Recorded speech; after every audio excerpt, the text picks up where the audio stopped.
하나님은 사랑이시다. 그리고 하나님께서 우리를 사랑하신다. 이제 이게 진리 중에 진리입니다. 하나님이 사랑하시는 증거가 뭘까?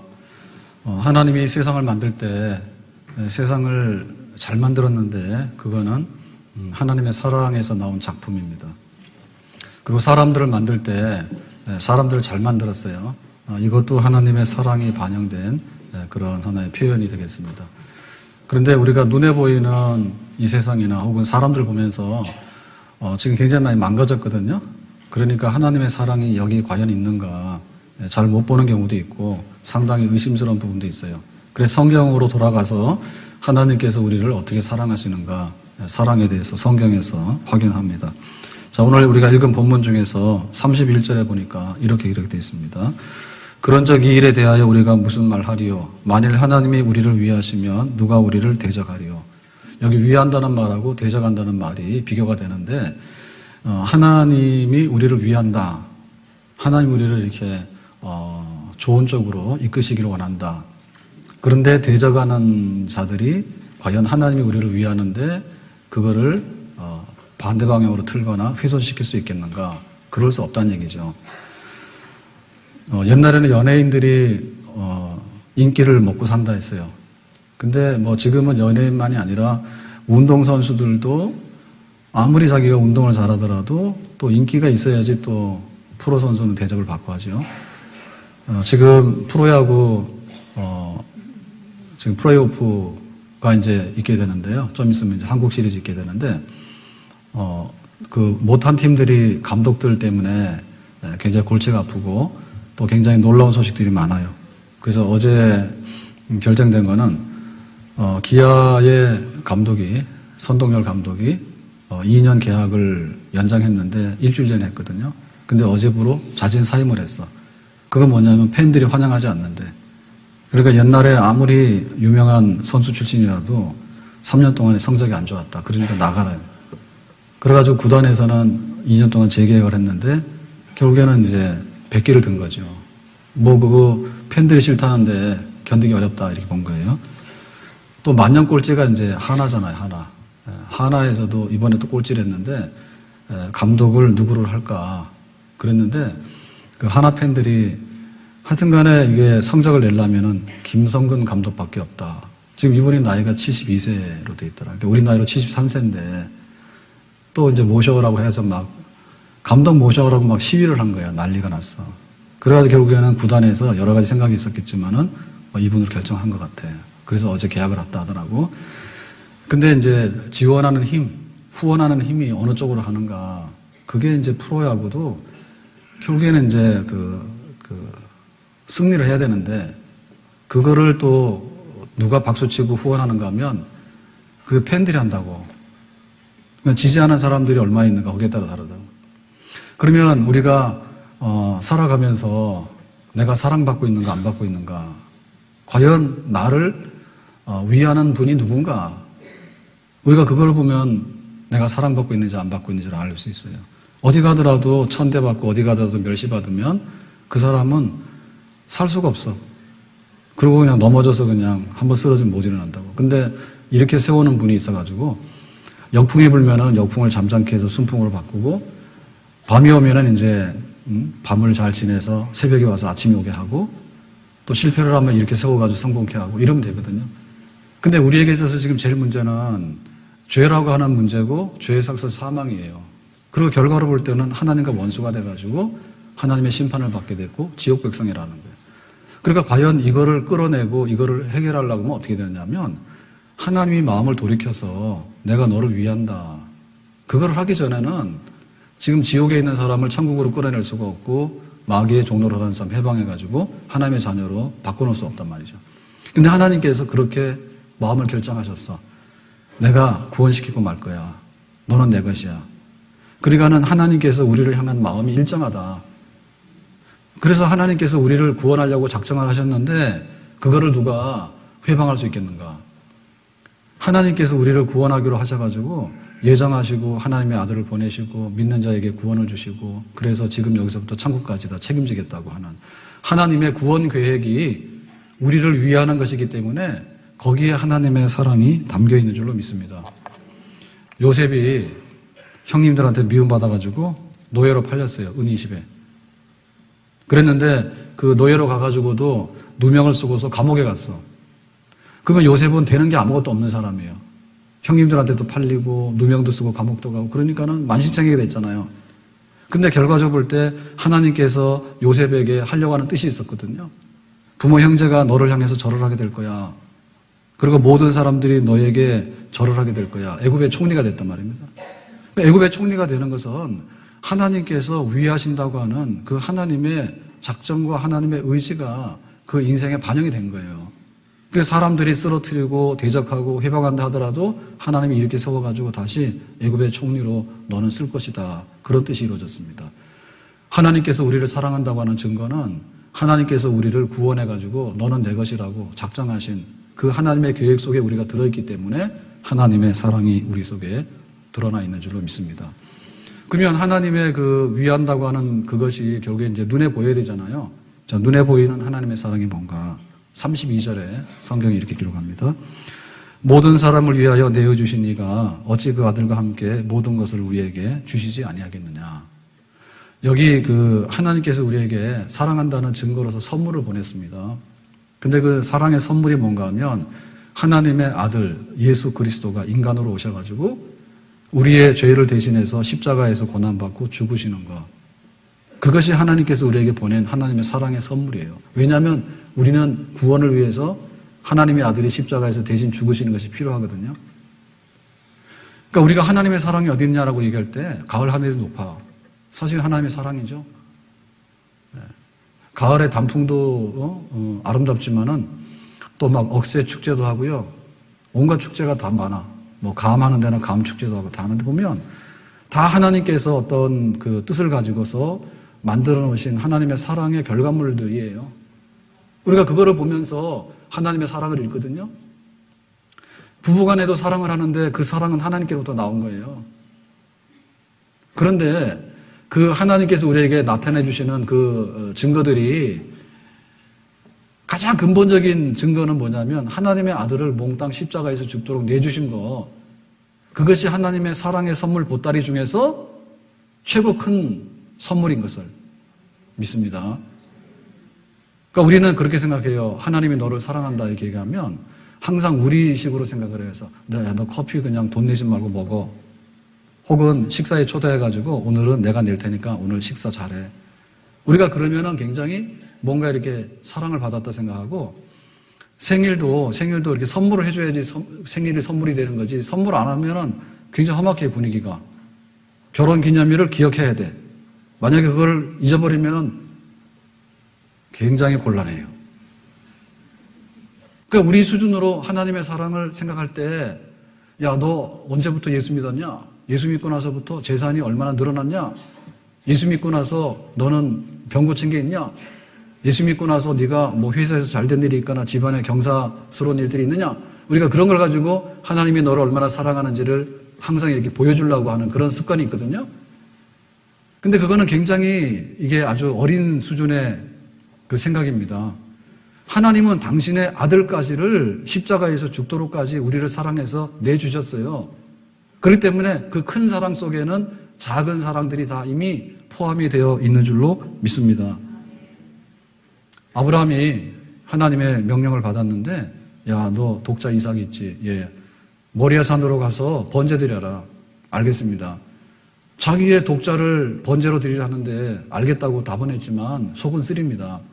어떻게 하나님께서 우리 집에 돈도 많고 재산도 많고 뭐 온갖 게 다 있는데 그런 거 내놓으라 하면 내가 그냥 기쁜 마음으로 내놓을 텐데 나이 100살에 얻은 독자 이삭 우리 집에 그 상속인 하나밖에 없는 아들을 갖다가 번제로 드리란 얘기는 쳐서 제물로 바치란 얘기예요. 마음이 아프잖아요. 그래서 이제 3일 길을 걸어서 모리아산에 갔어. 모리아산 올라가는데 이삭이 번제 드리는 거 잘 알고 있거든요. 아버지 질문이 있습니다. 오늘 이상합니다. 땔감도 있고 불도 있고 칼도 있고 다 있는데 번제할 수 있는 준비가 다 돼 있는데 재물이 없어요.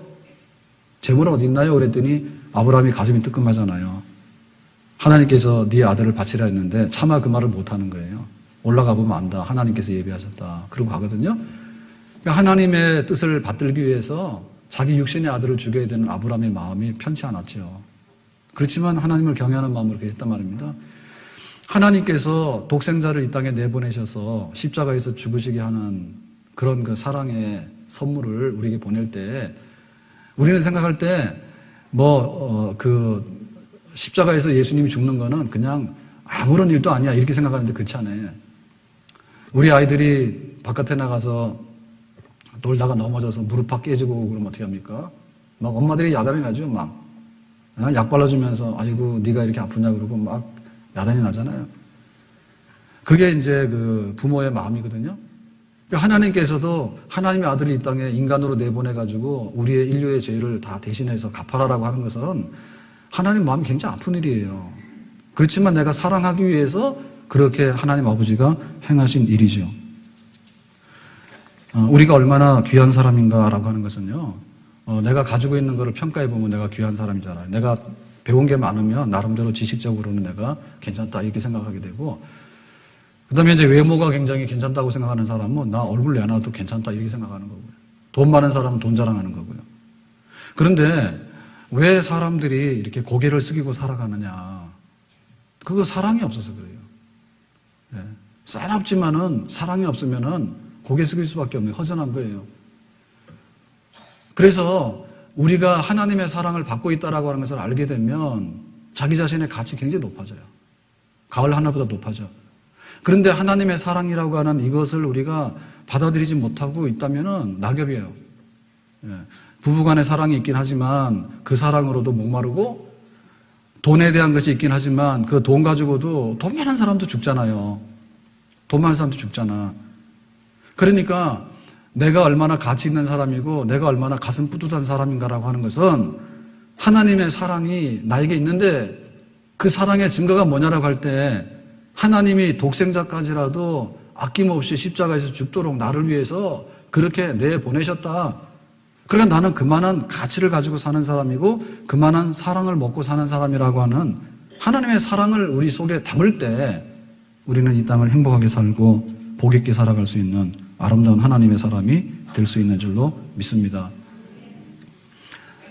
제가 한번 말씀드렸죠. 큰마을 여기 공원 가는데 가족이 가다가 아들이 자전거를 타고 따라가고 아빠가 그 앞에 가는데 아들이 그러는 거예요. 아빠 이 자전거 다 됐어요. 새 거 사주세요. 그러니까 아버지가 딱 돌아보더니 그러면 너 이번에 시험 치는데 수학 80점 맞아와. 그러니까 아들이 그거는 안 돼요. 나 안 할래요. 그렇게 딱 말하더라고. 그러니까 우리가 그 아버지 아들 간의 사랑도요. 어떨 때 보면 그렇게 조건을 내밀고 근데 사실은 아버지가 조건을 내밀 때 그 정도면 굉장히 양호한 거 아닙니까? 예? 그래가지고는 만약에 70점을 맞아왔더라도 이거 문제를 어렵게 냈다든지 혹은 지난번보다 그래도 점수 잘 받아줬는지 이렇게 하면 그거 되는 거예요. 그죠? 그런데 아들이 아버지 뜻도 모르고 예? 그거는 불가능한 일이에요. 나 선물 안 받아요. 이러고는 그냥 한마디로 거절하고. 그러니까는 우리가 그 하나님의 사랑에 대해서 하나님의 사랑이 부족한 게 아니라 우리가 마음을 열고 받아들이는 것을 받아들이지 못하는 거예요. 그리고 하나님께서는 엄청나게 큰 선물을 보냈는데 우리는 작은 데 가가지고 막 신경 쓰는 거 있잖아요. 작은 데 가서. 돈 쓸 때 가보면은요, 막 어떨 때 보면 돈을 굉장히 많이 씁니다. 그런데 막 1,000원짜리, 500원짜리는 굉장히 또 아까워. 그러니까 우리가 그 셈법이 달라서 그런데, 셈을 잘 못해서 그런데 하나님께서 당신의 독생자를 내주셨다는 얘기는 우리가 하나님의 무한대한 사랑을 받는 대상이 되고 하나님께서 이미 그걸 보냈기 때문에 우리가 마음을 열고 그 사랑을 받아들이고 반응을 보이는 우리의 마음의 변화가 일어나야지 하나님의 사랑이 내 사랑이 되는 줄로 믿습니다. 자, 세 번째로 하나님이 우리를 사랑하시는 증거가 뭐냐? 33절에 말하는데 능히 하나님께서 택하신 자들을 누가 고발하겠는가? 의롭다 하신 이는 하나님이시니 그랬어요. 그러니까 이거는 이제 재판정에서의 그 모습입니다. 우리가 살아가면서 굉장히 좀 이렇게 반갑지만은 반갑지 않는 손님들이 있어요. 예를 들면 경찰이 오는 거예요. 근데 지나가다가 우리 쪽으로 오는 거예요. 그러면 우리는 다시 한번 생각해 보죠. 혹시 내가 뭐 잘못된 게 없는가? 그래서 경찰보다 지금 더 무서운 게 뭐냐면 CCTV야. 온갖 거 다 하다가 CCTV 있으면 약간 망설입니다. 자동차 운전하고 가다가 제일 무서운 게 CCTV요. 속도 80km 그러면은 어김없이 그냥 그 속도 줄이는 거야. 말 잘 들어요. 그러니까 그건 뭐냐면 우리가 어떤 우리의 허물이나 우리의 결함이 있거든요. 근데 그 부분에 관해서 우리는 굉장히 부담스러워하거나 이게 법정에 시비가 되면은 빠져나갈 길이 없다라고 하는 그런 우리가 위기의식을 느껴요. 그것이 우리의 문제예요. 그러니까 누가 와서 시비를 걸거나 누가 와서 자꾸만 고발을 하게 되면 분쟁이 일어나게 되고 결국에 그 분쟁을 해결하려고 하면 비용이 많이 들고 잘못하면 못 막으면 감옥에도 갈 수 있는 게 우리 현실이에요. 얼마 전에 며칠 전에 어젠가에 제가 뉴스를 봤는데 도둑이 들어왔는데 주인이 도둑을 심하게 때려가지고 의식을 잃어서 지금 내사 상태돼 있대요. 새벽에 집에 들어왔더니 주인이 도둑이 막 자기 집 돌아다니는 거야. 그래서 도둑이 주인을 보고는 도망가려고 하다가 걸려서 넘어지고 근데 주인이 20대야. 도둑은 50대고. 그래가지고는 막 빨래 건조대인가 막 이런 걸 가지고 막 사정없이 내리쳤는데 머리를 잘못 맞았든지 하여튼 간에 죽게 된 거예요. 그래서 재판이 된 거예요, 재판이. 그래가지고는 정당방위 이상했다 해가지고 사람이 죽을 정도로 패는 거는 과한 거다 해가지고 이 사람이 형을 받았어. 그래가지고 이게 좀 시비가 있다 해가지고 이제 다시 항소하게 되는데 이 재판이 제대로 된 거냐 뭐 이런 얘기 뉴스가 된 거예요. 그러니까 우리가 살면서 항상 그런 것 같거든요. 내가 정말 흠없는 사람이라고 하는 그런 당당한 어디 가더라도 자유고 나는 걸릴 게 하나도 없다고 하는 그걸 받으면 이 사람은 완전한 사랑 속에 들어가 있는 사람이에요. 걸릴 게 없는 사람이에요. 그런데 흠이 많아가지고 감추려고 하거나 혹은 법정에서 그게 시비가 되면 불안해서 못 사는 거예요. 지금 여기 재판장이 누구냐면 하나님이에요. 불려온 사람은 우리예요. 근데 우리를 불러내게 만든 고발인이 누구냐면 사탄이에요. 세상에서도 고발을 당하면 굉장히 힘듭니다, 이게. 법적으로 정말 시비를 걸게 되면 재판하는데 1년, 2년 걸리고요. 정말 힘들어요. 그런데 이 고발하는 데 있어서 영적인 존재인 하나님을 대적했던 사탄의 존재가 우리를 고발하게 되면 문제가 더 심각해져요. 그러니까 우리가 피할 길이 없고 숨을 데가 없어요. 사탄이 얼마나 고발을 잘하느냐면 욥을 고발하죠. 하나님께서 욥을 보고 굉장히 흐뭇했다고. 그래서 진짜 믿음이 신실하고 경건한 사람이라 하나님께서 기뻐해가지고 욥을 축복했어요. 동방에서 제일 가는 부자예요. 그랬는데 사탄이 와가지고 뭐라고 하나님께 고발하냐면 욥은 믿음이 있는 사람 맞아요. 근데 믿음이 굉장히 영업적이에요. 얘는 하나님이 축복하니까 하나님을 이용해가지고 벌어먹고 살려고 하는 것이지 정말 하나님을 순수하게 경외하고 사랑하는 사람이 아니에요. 이래가지고 고발을 딱 했잖아요. 그러니까 하나님하고 이제 분쟁이 된 거죠. 그래서 하나님이 아니야, 네가 말하는 거 틀렸어. 그럼 네가 한번 시험해봐라 해가지고 욥이 막 그 고난을 당하잖아요. 그러니까 우리가 어디 가더라도 떳떳하게 자유하다 이래야 된단 말입니다. 흠없다 이래야 됩니다. 그런데 하나님께서 보내주신 선물인 하나님의 아들이 예수님께서 십자가에서 고난받고 죽으신 사건이 바로 변호하는 우리를 변론하는 하나의 그 보석금입니다, 우리에게. 그래서 하나님께서 보실 때 이러이러한 고발이 유효하다 하더라도 사실이 인정된다 하더라도 여기 지금 변호인의 변호를 따라서 이 모든 것을 대신 지불했다. 그게 바로 대속이고 그게 바로 탕감이에요. 그럼 네가 그 탕감 받을 마음이 있느냐라고 하니까 우리가 예라고 대답을 했잖아요. 그렇기 때문에 하나님께서는 법정에서 의롭다라고 한 거죠. 너에게 더 이상의 죄를 물을 수 있거나 허물이 없다라고 선언하신 것이죠. 아멘. 그러니까 우리가 하나님의 사랑을 받고 있는 거예요. 아멘. 우리가 세상에 가서도요, 너 세수도 안 했냐?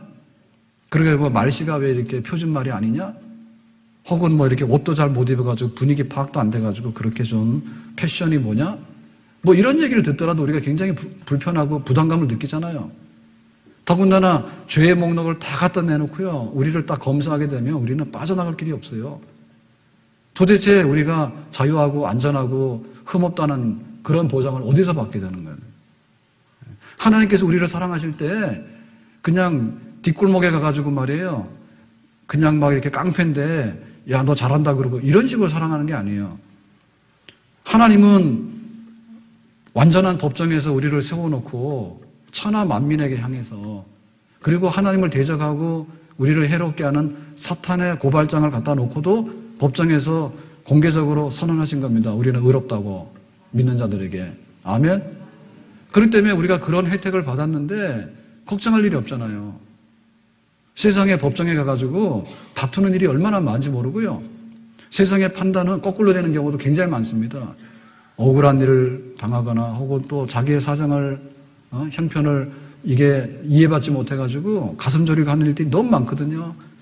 그런데 온 천하에 내놓고 하나님께서 흠없는 사람이니까 내가 보증한다고 증명서까지를 우리에게 주었다면 예수 믿고 하나님의 사랑이 거기에 담겨 있는 줄로 믿습니다. 죽을 때 되더라도 흠없는 거예요. 우리가 죽어도 하나님 나라 간다 이렇게 하고 그렇게 된 그것이 바로 하나님께서 사랑한다. 그러니까 사랑이라고 하면 눈으로 하는 게 아니에요. 네? 법정에서 시비를 가려가지고 흠없다고 해야지 그게 사랑이지. 그리고 하나님의 사랑이라고 하는 것은 무슨 아이스크림이나 초콜릿까지 하는 게 아닙니다. 먹고 나면 다릅니다, 내용이. 저도 동네에서는 아이스크림 먹을 일이 별로 없잖아요. 예. 그래가지고 막 여행 가서는 그거 해보거든요. 거기 막 그 마트, 뭐 세븐 이런 데 가가지고 비싸기도 엄청 비싸요. 막 이 아이스크림 되게 비싸잖아요, 그거. 할인 안 되니까. 예. 그래도 그거 딱 사서 막 이렇게 먹고 있으면 자유야. 근데 먹고 나면 항상 좀 후회합니다. 그냥 달짝지근한 걸 먹고 나면 항상 뭐가 좀 이상해요. 그래서 또 이제 커피를 먹죠. 커피 마시면 또 쓰다 해가지고 그러면 달달한 거 먹자 해서 아이스크림 먹죠. 그러다 배부르면 그만두죠. 그러니까 그 사랑이라고 하는 것이 그런 게 아니라 하나님께서 당신의 아들을 내주는 엄청난 그런 사랑으로 오지 그냥 녹아버리면 없어지는 아이스크림이나 이런 걸로 오는 게 아닙니다. 그리고 하나님께서 한번 위하신다 그러면 마음이 변하지가 않아요. 성적이 좋으니까 우리 감독하세요. 성적 나쁘니까 나가세요. 이렇게 안 한다는 얘기예요. 변함없이 하나님께서 한번 지옥 백성 천국으로 가겠다. 하나님의 자녀로 삼으겠다고 작정하시면 그 일을 이루시는 그것이 구체적으로 우리 속에 이루어지고 있는 하나님의 사랑이에요. 자, 네 번째로 하나님의 사랑을 말하겠습니다. 34절입니다. 누가 정죄하리요 죽으실 뿐 아니라 다시 살아나신 이는 그리스도 예수시니 그가 하나님 우편에 앉아 계신 자요 우리를 위하여 간구하시느니라. 지금 우리는 어떤 상황이냐면 감옥에서 석방이 돼서 갔어요. 그랬는데 세상에 나가서 적응하는 게 굉장히 어려운 거 있죠.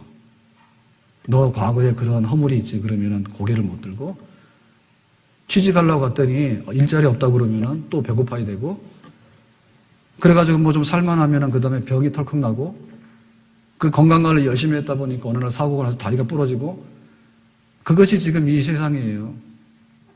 세상에는 오르막길도 많고 골짜기도 많아. 올라가면 힘든 거고 내려가면은 막 그것도 부주의해가지고 사고가 막 일어나고 그러니까는 그 사랑이라고 하는 것이 전폭적으로 책임을 져줄 수 있겠는가? 그것이 뒷받침돼야지 사랑입니다. 탈북자들이 자유를 찾아서 남한으로 왔어요. 그리고 남한 가면 잘 산다는데 뭐 어제도 난리 났죠, 그죠? 그 대북전단 삐라 그 풍선 띄우는데 한쪽에서는 하겠다고 한쪽에서 하지 마라 그러고 북한에서도 진짜 무서운가 봐. 우리나라 군인 하나도 안 무서워, 그지?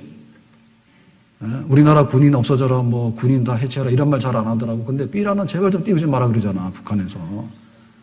그리고 얼마나 먹을 게 없으면 그럴까. 그리고 얼마나 또 이렇게 자기들 흠이 많으면 그걸 감추려고 말 못하긴 말이에요. 그런데 남한에 와가지고 자유도 얻었고 양식도 얻었다 그랬는데 와서 살다 보면 그게 또 아닌 거예요. 자유에는 굉장히 책임이 있잖아요, 그죠? 그 다음에 또 뭐냐면 먹고 사는 문제도 그래요. 남한이 풍요롭긴 하지만 북한보다 네가 알아서 하라 그거야. 네가 알아서. 그거 여기 배급도 안 해. 그 직장도 네가 알아서 가는 거예요.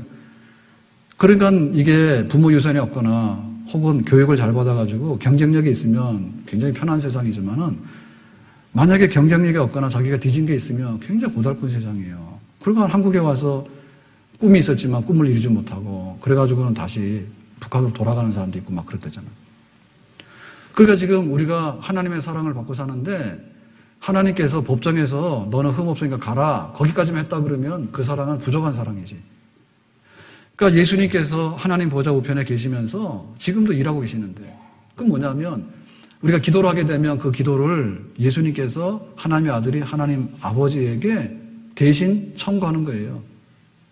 이렇게 해서 좀 오늘 양식이 부족하니까 양식 좀 주세요. 해가지고 받아가지고 우리에게 주는 거거든요. 그러니까 그런 일을 예수님께 지금 하고 계시는 거예요. 주무시지 아니하시고 졸지 아니하시고. 그리고 이게 뭔가 하면 우리가 지금 이 세상에 있는 동안에 천국 가는 그날까지 우리 삶의 현장에서 구석구석 그거를 하나님께서 예수 그리스도 안에 있는 사랑으로서 돌보신다라고 하는 약속이 바로 하나님의 사랑인 줄로 믿습니다. 그래서 우리가 지금 이렇게 안심하고 살아가려면 직장이 든든해야 돼요. 그리고 자기가 건강이 있어야 돼. 그리고 보험이 있어야 돼. 보험이 있어야 되고 그다음에 연금이 있어야 되고 하여튼 간에 어디 기대고 자기가 안심하고 살아갈 수 있는 뭔가가 있어야지 자기가 좀 살아가지. 안 그러면 굉장히 불안합니다. 그러니까는 이 세상에서는요. 이웃을 사랑하라지만은 국가가 백성들을 지켜야 되잖아요. 근데 최소한도 잘 못 지켜주지 최대한은 꿈도 꿀 수가 없다고. 그래서 하나님께서 우리를 사랑하시는데 그 사랑이 구석구석에 약속이 있다. 그러니까 그 사랑을 가져가라는 얘기죠. 아멘? 기도해서 가져가라 그거예요. 그러면 주신다는 얘기예요. 그러니까 하나님의 사랑에 대해서 우리가 어떻게 그 사랑을 많이 내가 품고 내가 가지고 살 것인가에 대해서는 부지런히 기도하고 정말 예수님께서 나를 위하신다면 내가 그분께 가서 하나님 아버지 앞에 달라고 기도해야 되겠다. 은혜 보좌 앞으로 나가야 되겠다. 그런 믿음을 갖게 되면 하나님의 사랑은 정말로 풍성하게 우리가 이 세상에서도 경험을 하는 그런 사랑이 될 수 있는 줄로 믿습니다. 어거스틴이 그 초대교회의 이제 500년 역사를 이제 초대교회가 굉장히 미약하지 않습니까? 그런데 이제 그 로마의 박해도 벗어나고 이래서 이제 세상으로 나왔죠. 세상에 나왔는데 또한 미약한 건 뭐냐면 교리나 이런 데 굉장히 미약해요. 그러니까는 우리가 지금 사도신경 고백하는 것도 이게 300년, 400년 걸려서 형성된 고백이에요.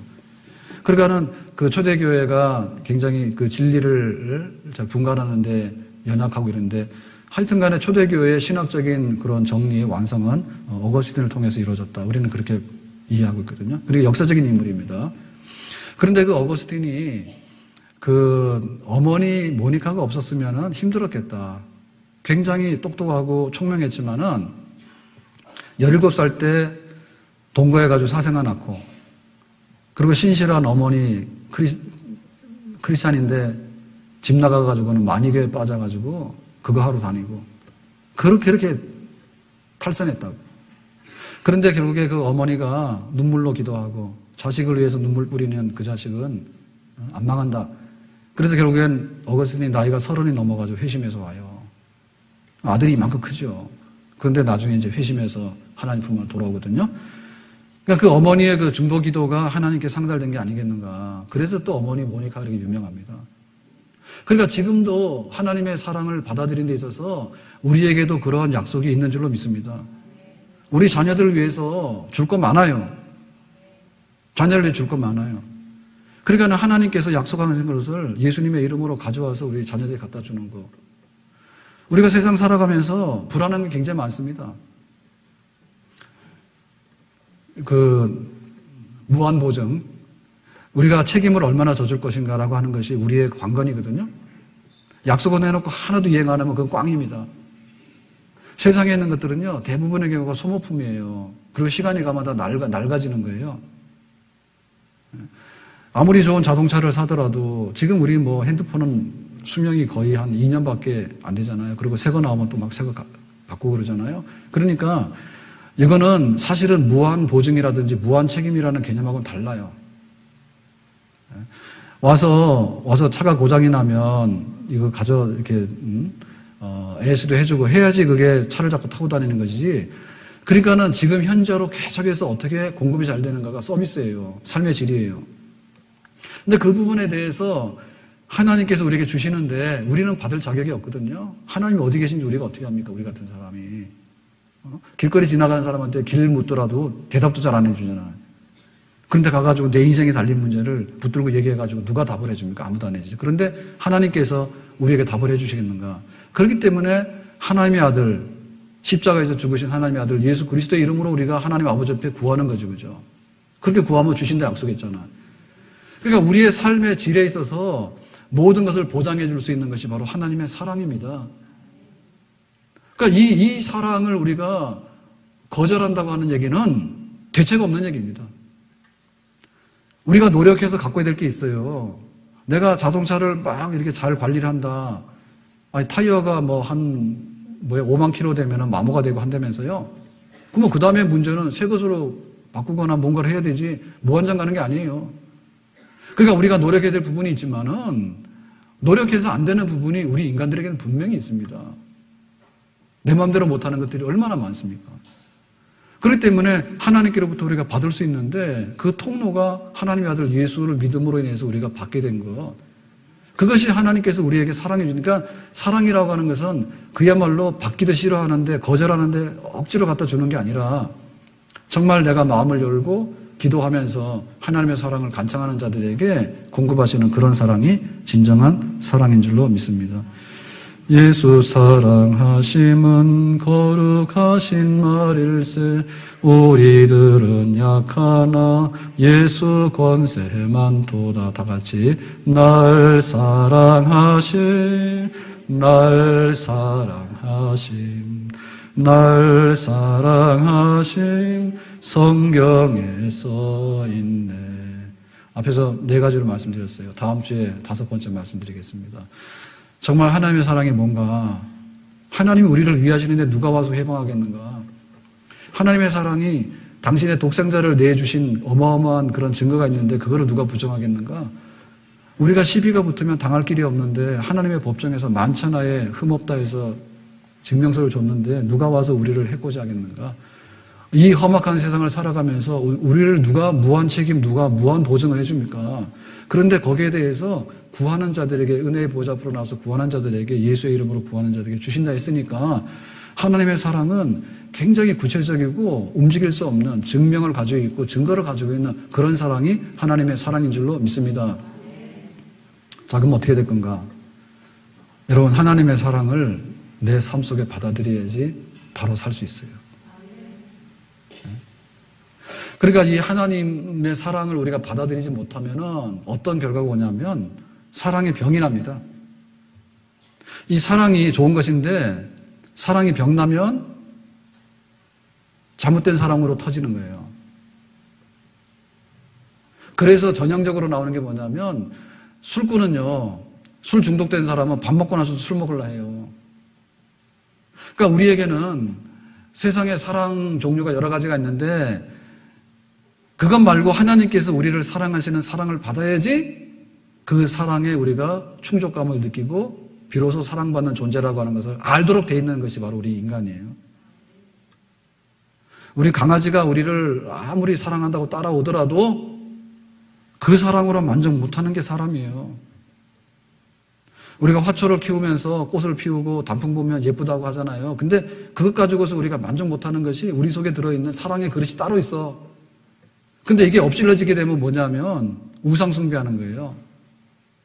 가가지고 막 달을 보고 빌고 해를 보고 빌고 무당 가가지고 막 한테 가서 빌고 그래가지고 뭔가 하나님께서 보증해가지고 하나님께서 의롭다 하셔가지고 내가 너에게 큰 선물을 다 줬다라고 하는 그거를 확인하지 못하니까 가가지고 엄한 데 가서 막 그 사랑을 찾는데 썩은 사랑이지.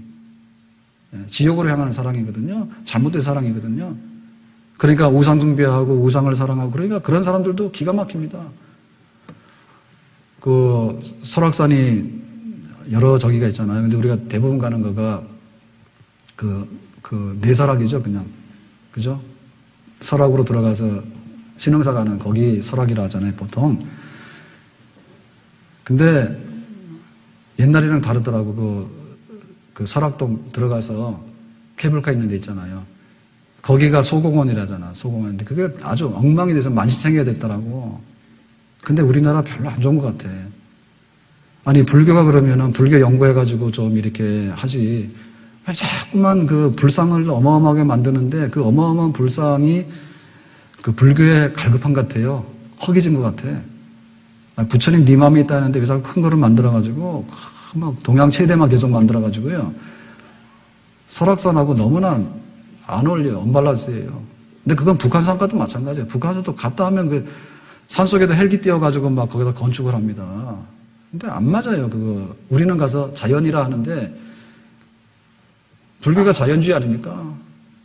근데 완전히 반자연주의를 막 역행해서 하는데 그래서 이상하다 했는데 가보니까 또 그냥 막 그 소공원도 그냥 다 파헤쳐가지고 막 다 절감 만들더만. 네? 그러니까 우리의 사랑이 잘못되면 엄한 데로 가는데도 보면은 정상적이지 않아요. 그러니까는 보면은 다 돈이 돈. 네. 가가지고 카드도 안 받잖아요. 카드도. 네. 무슨 이거는 세금 하는 게 아니기 때문에 안 받습니다 그러는데 그 밝히기 싫은가 보지. 현찰을 받아야 되니까. 카드도 안 받잖아요. 그래서 여러분 설악산 갈 때는 현찰을 가져가셔야 됩니다. 안 그러면 입장 불가요. 현찰 아니면 안 받으니까. 그런데 이것만 아니라 우리가 사람에 대한 사랑도 하나님께서 우리를 만들었기 때문에 남자 여자가 보면 사랑을 느끼도록 하는 게 정상이에요. 신기합니다. 어떻게 그렇게 세상에 사람이 많은데 짝을 잘 짓는지 신기해. 근데 그 사랑이 온전하면 얼마나 좋겠는가 말이에요. 시작할 때는 너밖에 없다 해놓고요. 가서 그냥 가정사가 보통 복잡한 게 아니에요. 그러니까 내가 아내를 사랑하고 남편을 사랑해야 돼. 사랑하기로 했잖아. 그 사랑 없으면 못 사니까. 밥은 누가 주냐고.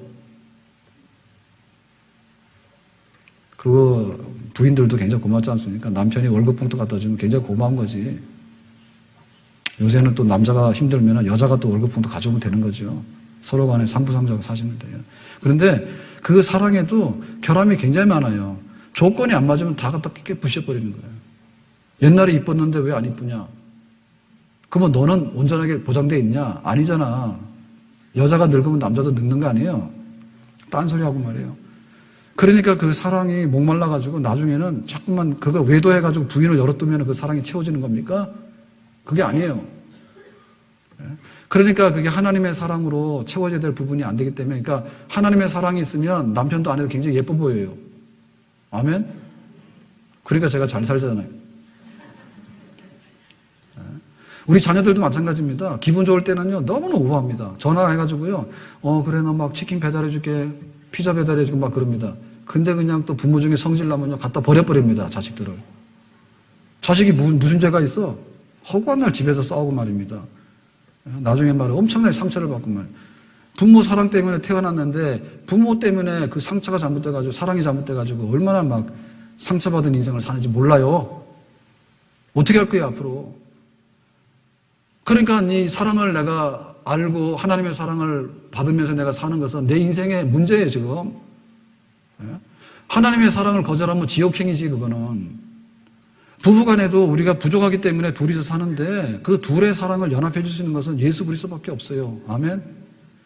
우리 부모 자녀 간에도 예수님의 사랑이 아니면 우리 자녀들이 한때는 넘었다가 한때는 모자라면 갖다 버립니다. 소유입니다, 소유.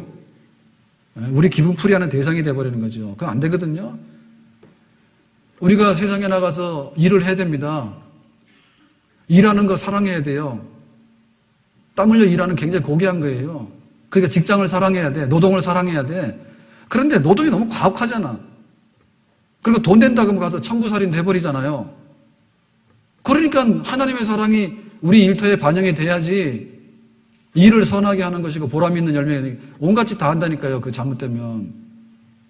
착취하지 않는가 아니면 가가지고 일을 해가지고 남을 죽이지 않는가 말입니다. 온갖 거 다 하거든요. 일터에 사랑이 빠지게 되면 우리가 뭐 가지고 살 것인가? 사랑밖에 없다. 하나님은 위대하신 분이에요. 천지 만물을 지으시겠지만은 하나님의 속성 중에는 사랑밖에 없다. 그 사랑이 우리 속에 들어와 있어야 되는데 어느 날 우리가 그 사랑을 걷어차고 반역해가지고 인간에 대한 사랑이나 돈에 대한 사랑이나 명예에 대한 사랑, 외모에 대한 사랑으로 곁길로 가고 있는데 사랑의 목마름은 가면 갈수록 목말라서 나중에 죽는다. 하나님의 사랑을 우리가 다시 한번 마음속에 받아들이고 정말 그 사랑 거절하면 살 길이 없다는 걸 알고 하나님이 세상을 이처럼 사랑하사 독생자를 주셨으니 이는 저를 믿는 자마다 멸망치 않고 영생을 얻게 하려 하십니다. 아멘. 그러니까 영생 얻는다 하니까 오래도록 사는데 나는 너무 취미 없다 이러더라고요.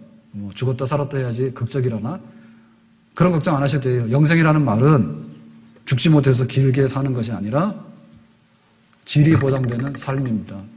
그야말로 하나님의 사랑, 부부간의 사랑, 가족간의 사랑, 이웃간의 사랑, 일터에 대한 사랑, 하늘을 보면 기뻐서 사랑, 땅을 보면 풀을 보고도 사랑, 하나님이 지으신 온전한 사랑의 세계 속에 우리가 들어가는 것이 바로 영생인데 그 하나님의 사랑의 선물을 영생을 우리가 다 예수 믿어서 받을 수 있기를 예수님의 이름으로 축원합니다.